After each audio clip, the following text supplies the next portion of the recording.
Brasileiras e brasileiros, boa noite. Estamos no ápice do confronto entre a nação vítima, massacrada, e o Estado paralelo de bandidos que está entrincheirado no Palácio do Planalto, sede do governo da União. Michel Temer, com a certeza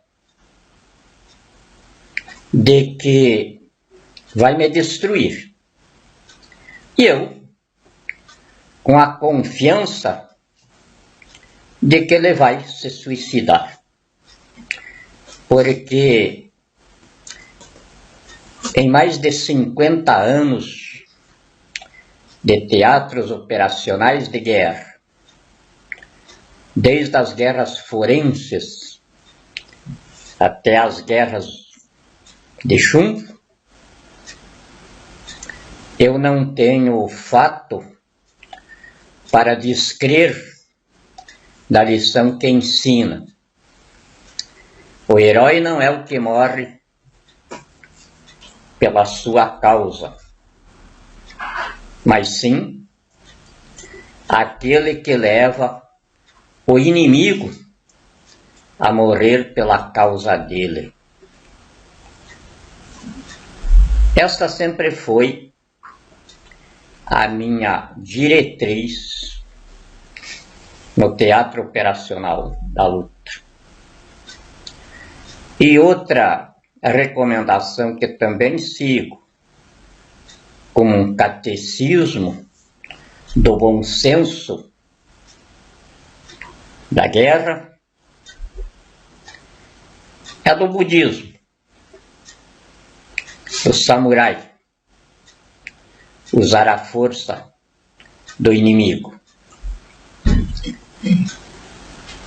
São por estas orientações que a gente está ultimando o procedimento da intervenção, que agora resulta no ato final de desalojar a bandidagem no estado paralelo de bandidos que eles criaram, da sede do governo da República. Isso está indo muito bem. Eu não esperava que o Temer, com lição de direito, até já escreveu alguns livrinhos sobre direito, foi promotor de justiça. Nesse tempo, o PCC se legalizou e o seu ministro do Supremo era advogado daquelas facção de bandidos. Então não esperava que ele fosse fazer uma forca tão caprichada para se suicidar. Quando nós escrevemos o Ideário da Revolução 64, dividindo ela em 3 períodos, 64 a 85 para a construção física do país, com aquela estrutura que está aguentando até agora, de 85 a 2014, 2016, para acontecer o suicídio de poder da bandidagem terrorista, pelo absorvimento na baderna política, por onde eles iam se expurgar automaticamente da civilização brasileira, depois que tivessem roubado tudo que havia para ser roubado. E aí começavam a brigar entre eles. A gente conhecendo o currículo, a vida pregressa e a índole de cada um deles, a estrutura psicopática do comunista, prevemos, quase que com uma profecia sem erro. A única coisa que eu particularmente não previa é que esse suicídio de poder acabasse com a forca do bandido mor, agora Michel Temer.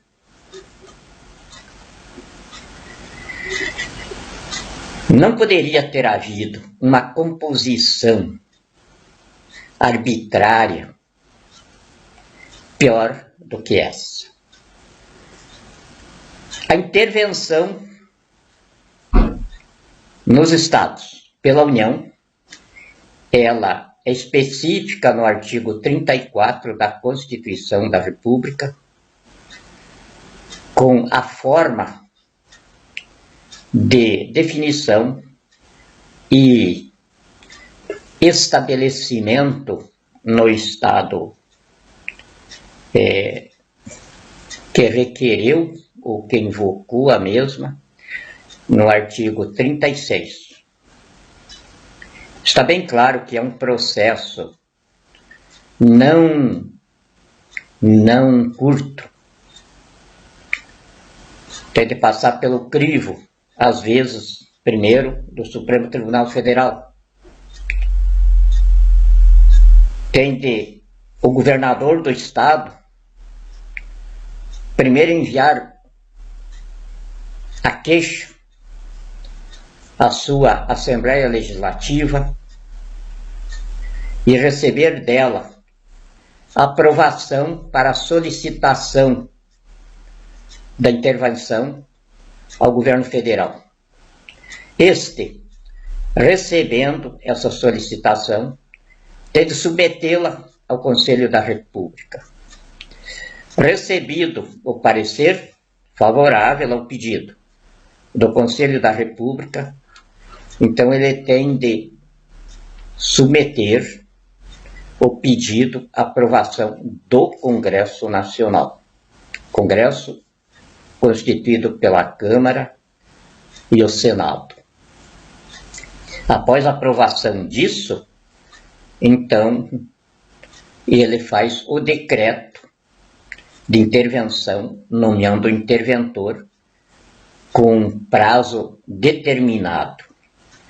Aí o interventor assume em lugar do governador. O governador é afastado. Não é suspenso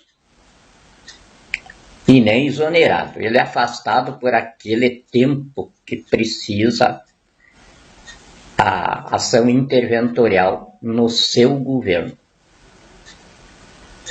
Não existe na Constituição do Brasil e nem nenhuma Constituição do mundo, nenhuma civilização juridicamente organizada, a intervenção na segurança pública. A nossa Constituição, entre as causas que habilitam o governador requerer a intervenção, tem a hipótese da ordem pública. Segurança pública e ordem pública são duas coisas muito diferentes. Até pela própria etimologia dos termos. A construção retórica das frases não precisa ser letrado em direito para saber que não se conjugam, não se confundem uma coisa com a outra. Ordem pública, no artigo 34, é uma coisa. Segurança pública, a Constituição não contempla entre as causas para a intervenção federal. Por quê? Porque no artigo 1º, inciso 3º, está estabelecida a dignidade da pessoa humana como base dogmática da civilização brasileira. No artigo 5º, nós escrevemos, consolidando esse dogma, todos são iguais perante a lei. E então é claro que nesse artigo 5º, dos direitos fundamentais da pessoa humana, nós escrevemos, isso é dogma de civilização, que ele chama de cláusulas pétreas. Então, aí está dogmatizado que ninguém, mas ninguém mesmo, nem o padre, nem as freiras, nem as meninas dos bordéis, nem os assaltantes, nem qualquer tipo de bandido, não pode ser considerado culpado sem sentença judicial condenatória transitada em julgado. Antes disso, ninguém pode ser preso senão pela autoridade legalmente constituída.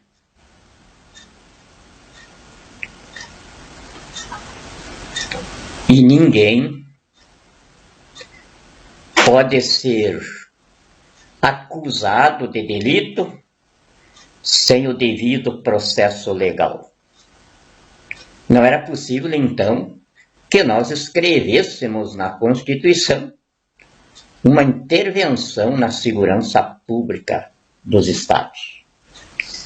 Contrariaria isso, porque o interventor estaria habilitado para fazer o que esses bandidos estão fazendo no Rio de Janeiro, matando indiscriminadamente, ofendendo as diretrizes e as estruturas da vida juridicamente organizada de toda a humanidade.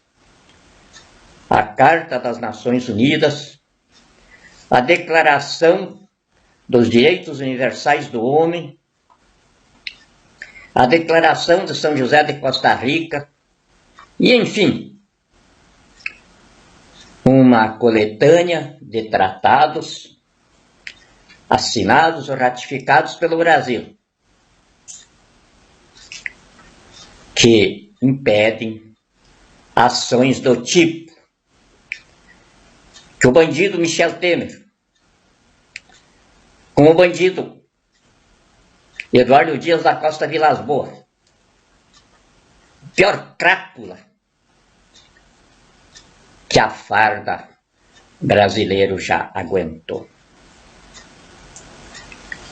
E o outro crápula que está comandando, fardado também, matando soldados na investida contra a população do Rio de Janeiro. Eu, como magistrado de Estado, porque para perder essa condição é preciso que se levantem em guerra civil e acabem comigo, porque não há outra forma. Eles dormiram de touca e a gente chegou pelas portas do fundo.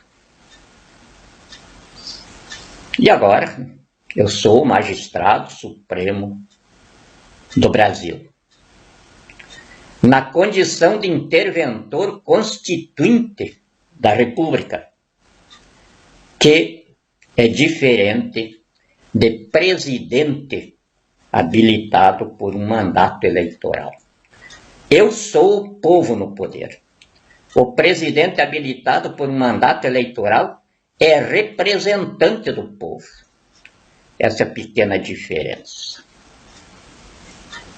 Então eu sou magistrado absoluto, porque o Supremo Tribunal Federal, que nós instituímos na Constituição,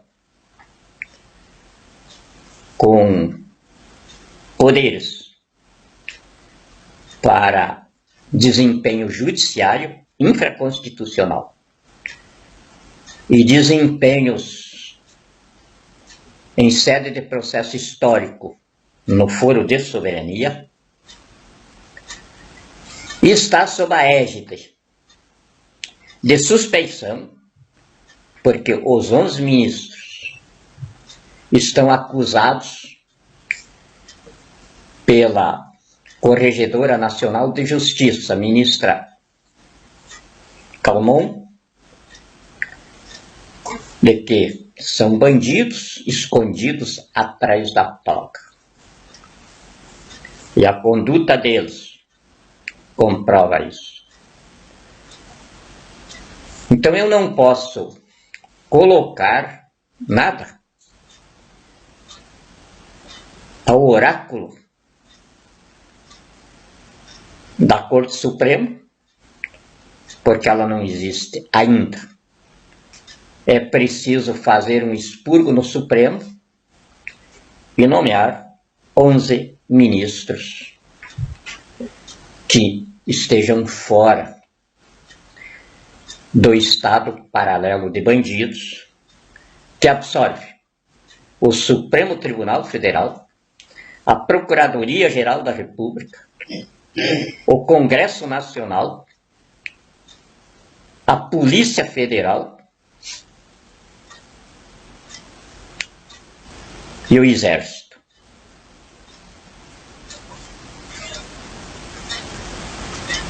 Vamos dar conta disso.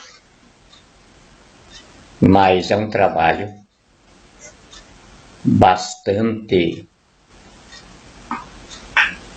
melindroso. Eu não tenho dúvida nenhuma de que sou o alvo mais caro, talvez, do mundo. Mas também não tenho dúvida nenhuma de que a forca que Michel Temer preparou vai fazer história. Neste momento, baseado nas providências legais, já perante os foros internacionais, como magistrado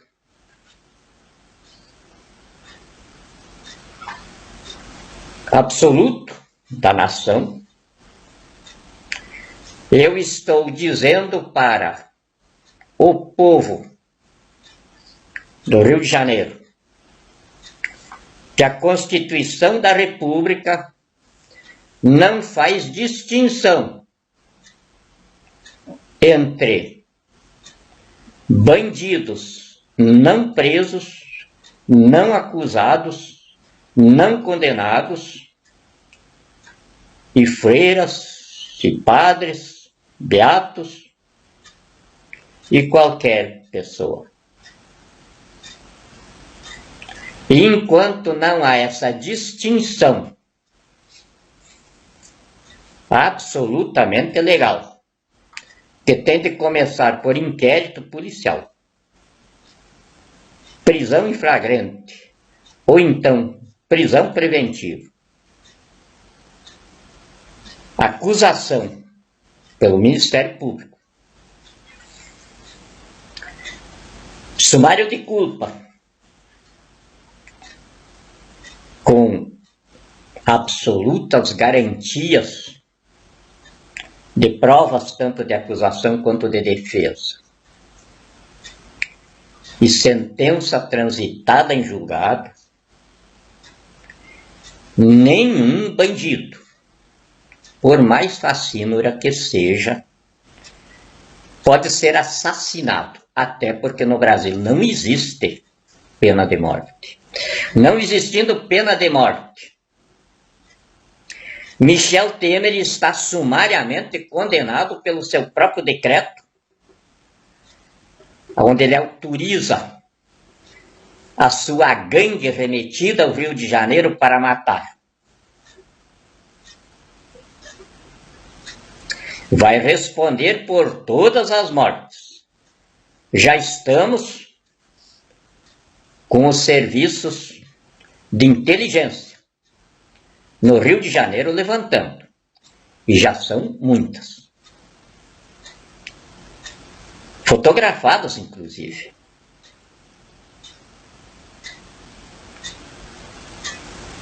Provas, é claro, para a Corte Marcial Internacional, onde esse bandido vai responder pelo que está fazendo.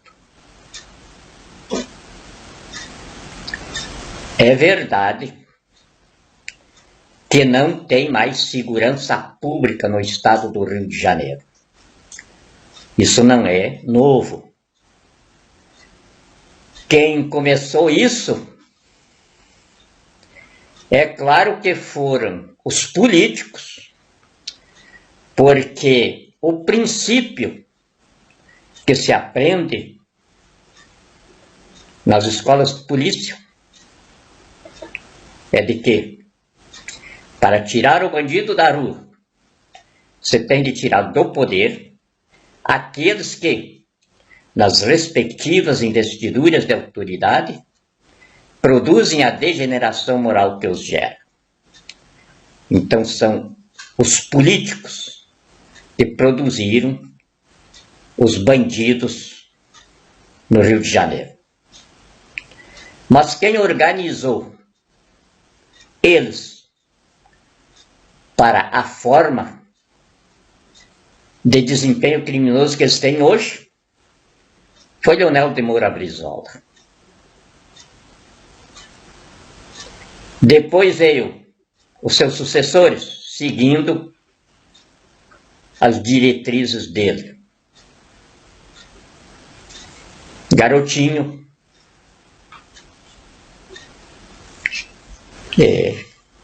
chegando a Pezão, tudo da máfia terrorista de Michel Temer. Então é preciso acabar com isso. Não matar discriminadamente. Os bandidos, eu vou dar conta deles.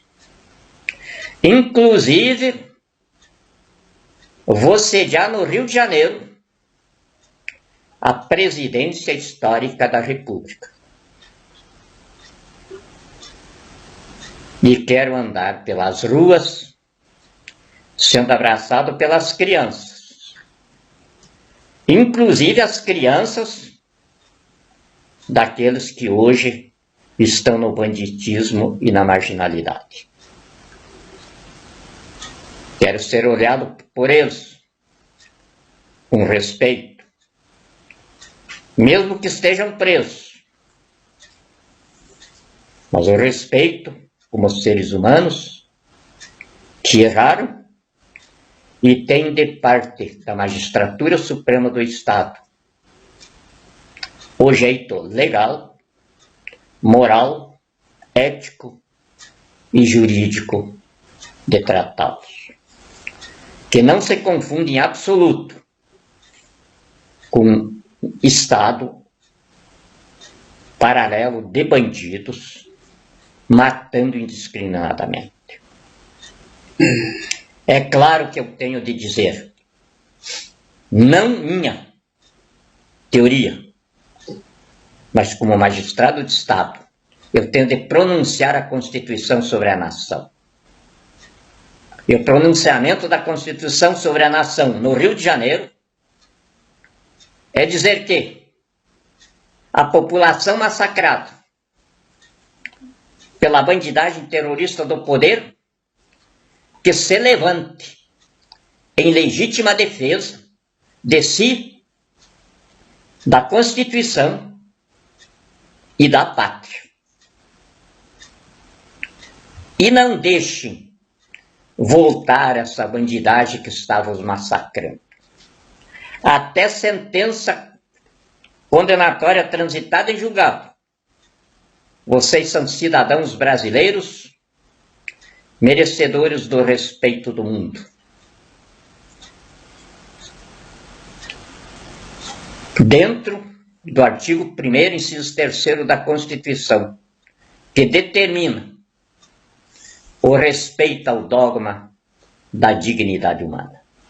Dignidade humana que só desmerece com a sentença judicial transitada em julgado condenando a pessoa. Até lá, vocês são brasileiros, dignos do respeito da nação, se levantarem como homens, defendendo a vossa dignidade. Eu espero que vocês se redimam perante a nação por essa via. Muito obrigado.